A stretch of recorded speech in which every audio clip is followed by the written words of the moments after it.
Let me quickly explain to you how to play Find the Ace. First, you're going to need 2 packs of cards, preferably one standard and another one of those character-themed decks, a 20-sided dice. You also need a timer, a pen, and notepad.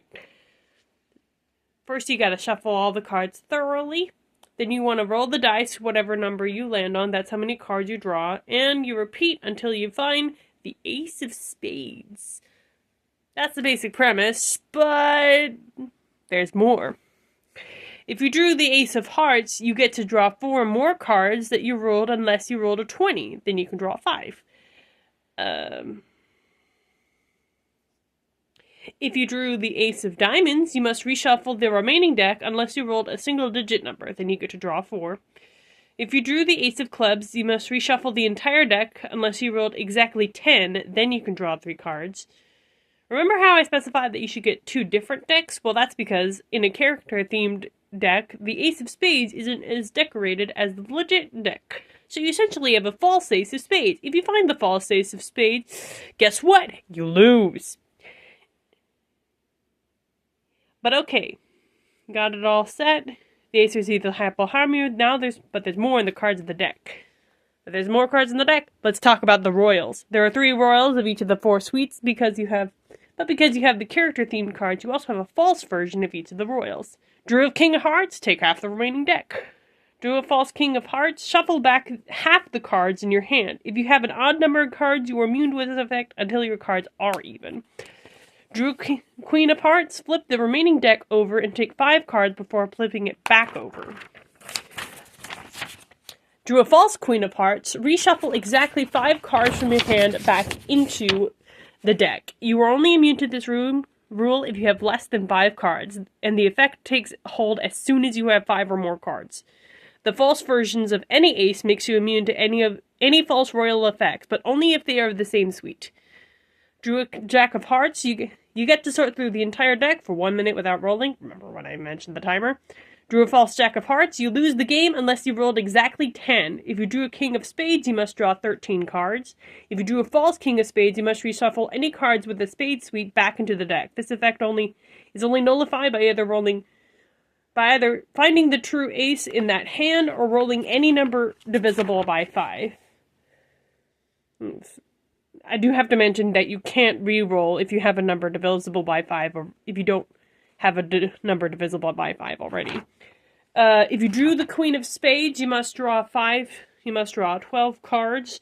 If you drew the false Queen of Spades, you must roll your dice 20 times, adding up all the numbers, and if the number is higher than 80, then you'll lose. And this rule is only nullified if you rolled a 20. I'm going to get back to that specifically.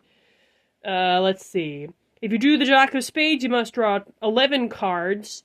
If you drew the false Jack of Spades, you must roll your dice 20 times and subtract all the numbers. If you end up with a number lower than -80, then you lose, unless you rolled a 1. If you drew the Queen of Clubs, then you must draw as many cards as it takes to find the 10 of Clubs, unless you already have it. Then you must roll your dice until you get a 10. If you drew the false Queen of Clubs, then you must roll your dice 20 times, add up all the numbers, and divide that number by 5. If it's not divisible by 5, then you lose, unless you rolled a 5. The Jack of Clubs doubles how many cards you can draw next turn. The false Jack of Clubs cuts that number in half. If that number isn't divisible by 2, then you lose. The King of Diamonds lets you sort through the deck for 4 minutes without needing to roll. The false King of Diamonds forces you to reshuffle the deck for 4 minutes. The Queen of Diamonds forces you to sort through the deck for the 10 of Diamonds. Unless you already have it, then you roll until you get 10. If you drew the false Queen of Diamonds, then you must roll your dice 20 times, subtract all the numbers, and multiply that number by 5. If the answer ends in a 0, you lose. If it's a 5, then you're safe, unless it's preceded by an odd number. Then you must reshuffle the entire deck. Hope you like math. If you drew the Jack of Diamonds, then you get to sort through the deck for 3 minutes. If you drew the false Jack of Diamonds, you have to reshuffle the entire deck for 2 minutes.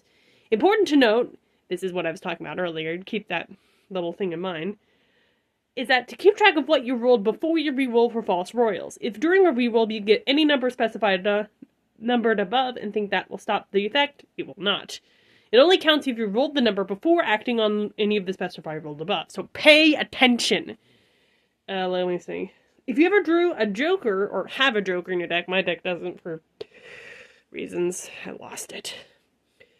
From either pack, congratulations! You get to throw the entire 108 card deck into the air and then clean it up. If you find the true ace in that time but draw the false joker, you must put the card exactly on the bottom of the deck and start all over again. So, if you count all of that, follow these rules exactly. I also have a copy. You can email me.